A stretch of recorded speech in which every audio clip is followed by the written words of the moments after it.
Força na mente, pessoal, estamos aqui com a nossa aula aqui de mãos à obra. Vamos iniciar o nosso texto de fato. Hoje estudaremos a introdução. Existem vários modelos de introdução. Eu trouxe aqui para vocês 7 modelos. Eu recomendo que você aprenda 3 deles, ok? 3 deles para que na hora que você for iniciar o seu texto, um deles com certeza vai se encaixar na sua proposta de texto e você vai mandar muito bem na sua redação do Enem. Reforço que é na introdução que você apresenta o seu ponto de vista, a sua opinião sobre o assunto abordado. Muito importante a introdução, pessoal.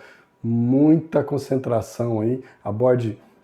Procure abordar de maneira completa o tema e apresente ao leitor, os corretores, mais em particular, o seu ponto de vista, a sua tese, a sua opinião sobre o assunto abordado. Ok? Vamos à nossa aula. Mãos à obra, introdução.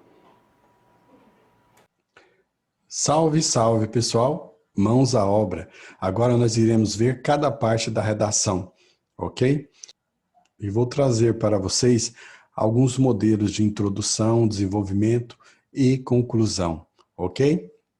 Então, pessoal, o bacana de se estudar primeiramente as competências é que quando você chegar nesse ponto aqui na hora de escrever seu texto, você já vai ter aprendido que você tem que tomar cuidado com questões gramaticais, acentuação, uso de crase, concordância nominal, concordância verbal, passagem de uma linha para outra, essas questões da competência número 1, você já vai ter aprendido isso, ok?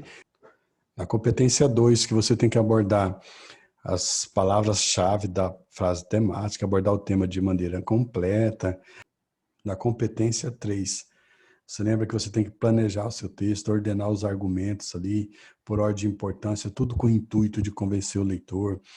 Na competência 4, você aprendeu que você tem que usar os mecanismos linguísticos para ajudar na sua argumentação, ok? Então, na competência número 5, você aprendeu que você tem que ter uma possível solução para o problema com agente, ação, modo, meio, detalhamento. Então, todos esses detalhes você já aprendeu. Este é o bacana de se estudar antes das competências, ok? Vamos lá, pessoal? Algumas dicas importantes aqui, ok? Número 1, leia com atenção os textos motivadores e o tema proposto. Isso pode trazer à memória o que você aprendeu sobre o assunto ao longo da vida. Os textos motivadores não estão lá por acaso, pessoal. Eles têm uma função, é situar o candidato na discussão, entendeu? Então você tem que ler, trazer à mente, quando você vai lendo, mesmo que seja um dado estatístico, vem à sua mente o que você sabe sobre aquele assunto. Textos motivadores, o próprio nome já diz, né? É para você se situar, para você se localizar, para você se motivar a escrever. E, consequentemente, lembrar de tudo que você sabe sobre aquele assunto em específico. Número 2. Cada parágrafo do seu texto é uma redação em miniatura. É verdade, pessoal, é um mini texto. Ou seja, tem que apresentar a introdução, desenvolvimento e conclusão. Lembra que a gente pegou alguns exemplos de introdução embrionária, conclusão embrionária, que o candidato colocava apenas uma linha, não desenvolvia. Então, pessoal, é justamente nesse sentido que eu digo. Cada parágrafo é um mini texto. Então, o parágrafo de introdução tem que ter introdução, desenvolvimento e conclusão. O desenvolvimento é a mesma coisa, são mini textos dentro de um texto maior. Ok? Número 3. Existem vários modelos de introdução. Aqui, pessoal, a gente sugere o seguinte, tem muitos modelos de introdução, muitos mesmo. Eu sugiro que você aprenda 3, ok? Você aprendendo 3, um deles vai se encaixar na sua proposta de texto, certo? Dica número 4, tese. Você tem que apresentar um ponto de vista, tá, pessoal? Não pode ficar em cima do muro. Lá na introdução, você já tem que apresentar a sua tese, a sua opinião sobre aquela situação. Não pode ficar em cima do muro, sem tomar posicionamento, ok? É um texto dissertativo, argumentativo. Você vai falar sobre algo, argumentar para defender o seu ponto de vista e convencer o leitor. Então, não tem como ficar em cima do muro, você tem que ter um posicionamento, ok? A leitura do parágrafo de introdução deve remeter ao tema.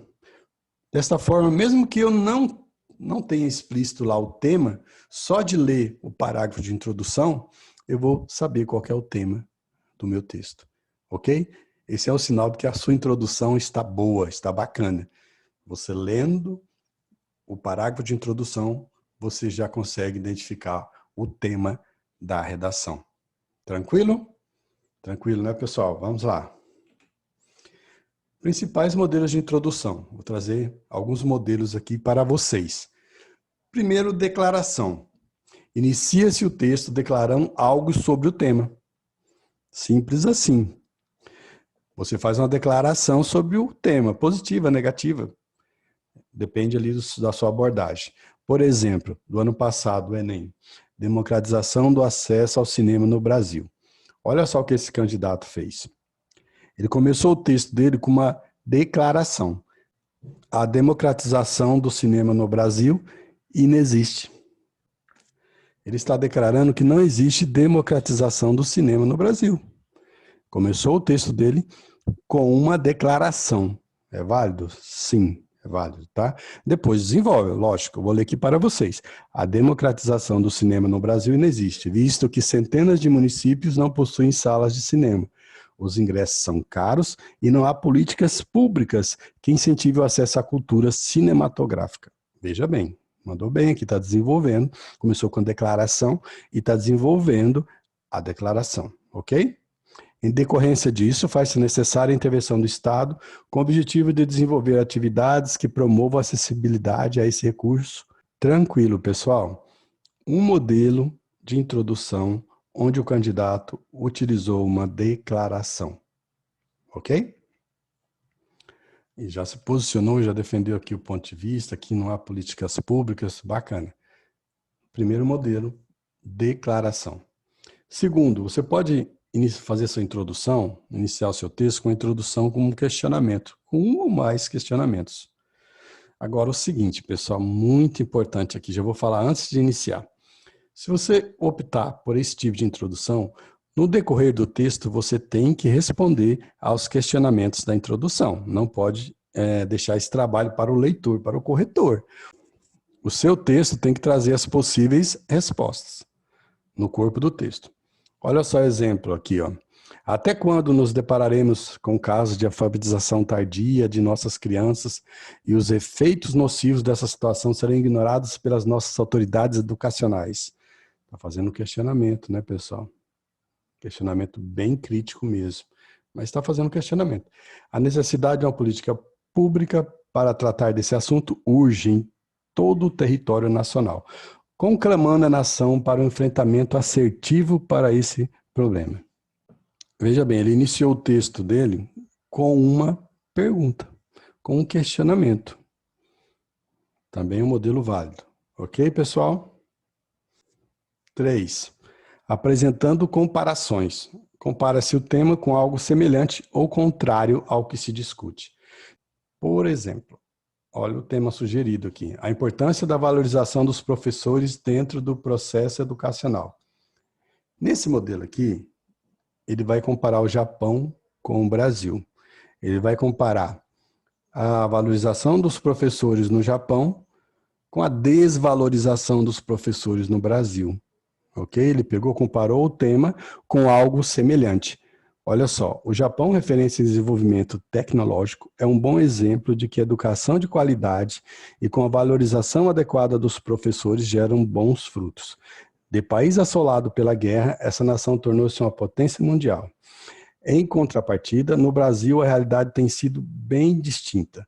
Um dos motivos para essa distinção são os baixos salários pagos aos professores, que explicita essa falta de reconhecimento aos profissionais da educação. Tal desvalorização é fruto de baixos investimentos governamentais, aliado à visão errônea que considera a educação como despesa. Então, ele compara como o professor é valorizado no Japão e a desvalorização que ocorre no Brasil para abordar o tema, com uma comparação. Ok? Outro modelo aqui, pessoal. Definição. Fazer uma definição acerca do tema, ou seja, explicar o assunto. Nesse modelo aqui, você explica o tema, ou pega a definição do tema. Por exemplo, esse tema aqui, sedentarismo entre os jovens brasileiros. Vamos supor que o tema seja este. Define-se como sedentário a pessoa que não pratica atividades físicas no dia a dia. Ele iniciou o texto explicando o que é sedentarismo, o que é ser sedentário. Ok? Depois ele desenvolve. Como consequência desse mau hábito, pode aparecer doenças como obesidade, diabetes, aumento do colesterol e problemas cardíacos. Aí continua o texto. Mas aqui, o que eu quero ressaltar aqui, que ele fez uma definição. Ele iniciou, fez a introdução dele definindo o que é sedentarismo, o que é ser sedentário. Ok? É um modelo válido também, pessoal. Escolha 3 que você se identifique mais, que você ache mais simples, que você consegue entender melhor. Aprenda-os e vai dar tudo certo. 5. Citação, pessoal. Citação é uma maravilha. Citação você pode usar no início do texto, você pode usar na introdução, você pode usar no desenvolvimento, até na conclusão você pode usar a citação. Eu chamo de coringa, né? Ah, professor, como eu vou decorar essas citações? Pessoal, citação você pode utilizar ela de maneira direta, quando você reproduz fielmente a fala da personalidade, da pessoa. Citação direta, quando você reproduz literalmente parte da obra do autor, da mesma maneira que ele falou, ponto por ponto, até vem entre aspas, tá, pessoal? E você pode citar de maneira indireta, a gente vai ver os dois modelos. Olha só, citação direta é reproduzida literalmente parte da obra do autor, vem entre aspas. Aqui um exemplo, ó. Tema sugerido, desafios da educação do Brasil no século XXI. Paulo Freire, filósofo e educador brasileiro, afirma que a educação não transforma o mundo. A educação muda as pessoas. Pessoas transformam o mundo. Olha só, tá entre aspas. Eu peguei a citação aqui do Paulo Freire, o candidato, aliás, utilizou a citação do Paulo Freire literalmente. Como ele disse, como ele publicou, entendeu? Literalmente. Palavra por palavra. Então, ele coloca entre aspas. Essa é a citação direta. Podemos relacionar esse pensamento com a realidade da educação no Brasil e considerar que existe a necessidade de uma educação centrada nas pessoas, considerando suas condições históricos-sociais, com o objetivo de construir uma sociedade com indivíduos pensantes e protagonistas de sua história. Veja bem, aqui ele iniciou com uma citação do Paulo Freire, uma citação direta. Ah, professor, mas como que eu vou lembrar palavra por palavra? Tantas citações que eu já estudei. Você pode citar de maneira indireta, pessoal. Se você reproduz a mensagem do autor com outras palavras, também é válido, ok? Ah, se você não lembrar literalmente a fala do autor, a citação do autor, você pode utilizar a citação indireta. Não vem entre aspas. Eu vou usar o mesmo exemplo aqui embaixo para vocês visualizarem. Olha só, segundo Paulo Freire, as pessoas são modificadas pela educação e são elas que transformam o mundo. Vejam bem, eu disse a mesma coisa que o Paulo Freire afirmou no primeiro exemplo, só que com as minhas palavras, eu fiz uma paráfrase da citação do Paulo Freire. Tá vendo, pessoal? Aquela paráfrase que você aprendeu lá no ensino médio. Olha só ela aqui, ajudando a você a tirar nota máxima na redação, ajudando a você a fazer uma citação indireta. Então, na citação indireta, eu digo a mesma coisa com outras palavras, com as minhas palavras. E é válido também, pessoal. Ok? Isso aqui entra como repertório, tá? Isso aqui vale ponto também, pessoal. Citação vale ponto. Agora sim, tem que tomar cuidado com a citação para não utilizá-la de maneira inadequada. Colocar uma citação que não tem nada a ver com o tema. Você vai ter repertório legitimado, vai ser repertório legitimado, reconhecido, mas não pertinente, porque não tem a ver com a discussão. Então, assim, não vai enchendo o seu texto de citações. Procure as citações que tenham participação na discussão, que estão dentro do tema, ok? Mas aqui apresento a vocês esse que eu gosto muito desses modelos aqui. Eu utilizo em todas as minhas redações, citações. É uma coisa minha. Eu acho que dá mais autoridade ao meu texto, fortalece mais o meu ponto de vista quando eu trago uma citação de uma personalidade, um autor, referência no assunto, ok? Essa é a introdução utilizando citação, direta ou indireta. Mais um modelo aqui, alusão histórica. Também é legal, pessoal. Você lança mão de um fato histórico relacionado ao tema e compara com a discussão da atualidade. Veja bem, olha o tema sugerido. Combate ao preconceito racial contra negros no Brasil. O preconceito racial é um problema recorrente na história da humanidade. Mesmo que em 1888 a princesa Isabel tenha sancionado a Lei Áurea, abolindo a escravidão no Brasil, ainda hoje os negros, mesmo que de forma velada, são tratados de maneira depreciativa em diversos segmentos da sociedade. Eu utilizei o que aqui, pessoal?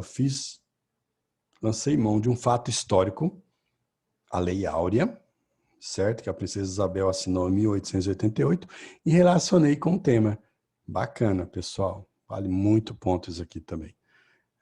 Repertório legitimado, e no caso aqui, pertinente ao tema, certo?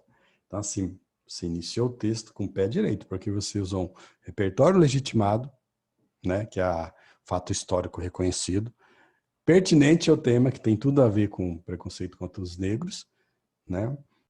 E aí, no decorrer do texto, o candidato desenvolve esse repertório e ganha mais pontos ainda. Mas aqui, nesse momento que a gente está estudando a introdução, eu estou mostrando a vocês que você pode iniciar o seu texto com uma alusão histórica. Você lança a mão de um fato histórico reconhecido, né? E relaciona ao tema. Bacana, traz autoridade para o seu texto, reforça a sua argumentação, ok? Introdução, utilizando alusão histórica. Outro modelo, 7, exemplificação. Você inicia o texto com um exemplo de dado estatístico, notícia ou lei. Você pode utilizar também algum conhecimento de mundo que diz respeito ao tema. Esse conhecimento de mundo pode ser uma notícia, um fato que abalou a sociedade, um fato que marcou a sociedade de maneira positiva ou negativa, entendeu?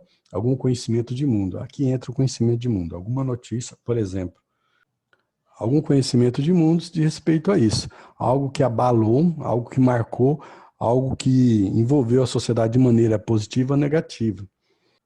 Aí você pode falar assim, professor, como é que eu vou lembrar dado estatístico, notícia ou lei?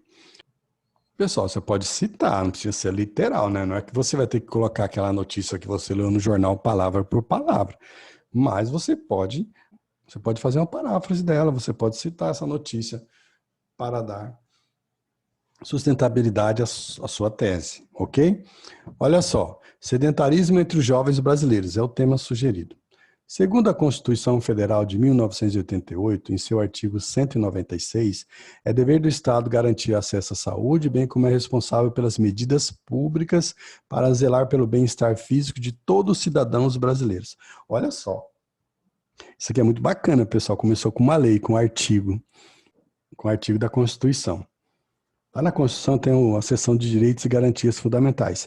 É muito legal você decorar pelo menos alguns artigos, tem artigos curtos lá que você pode usar no seu texto em várias áreas, ok?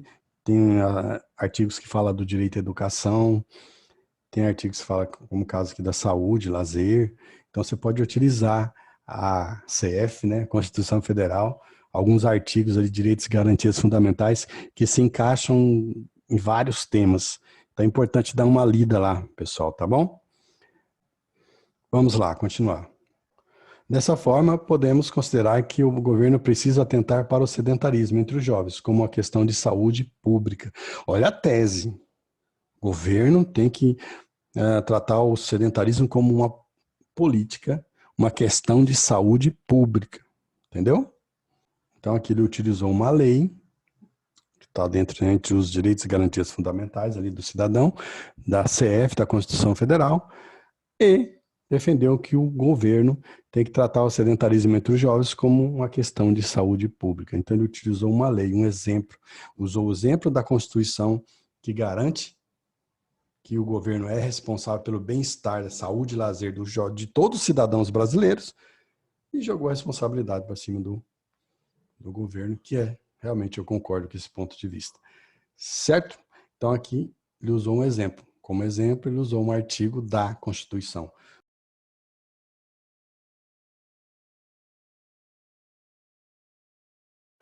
Pessoal, dica de estudo. Eu faço a redação no início ou no fim da prova? Eis a questão. Pessoal, é particular de cada um, tá? Você tem que entender o seguinte, você tem que administrar o tempo. Geralmente, em média, 3 minutos para cada questão e 1 hora para a redação.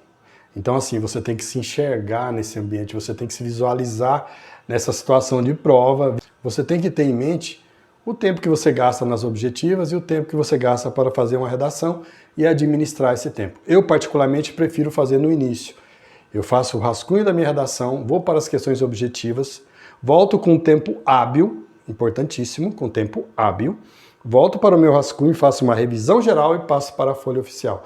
Essa é uma estratégia minha, mas pode variar de pessoa para pessoa. Mas a suma importante aqui é frisar que você precisa administrar o tempo da prova, ok? Precisa tomar cuidado com isso. Porque senão o fiscal de prova escreve lá no quadro o tempo que resta e você não fez nada da prova, você nem começou a redação e bate o desespero, aí pronto, aí complica tudo. Então assim, tem que administrar o tempo da prova.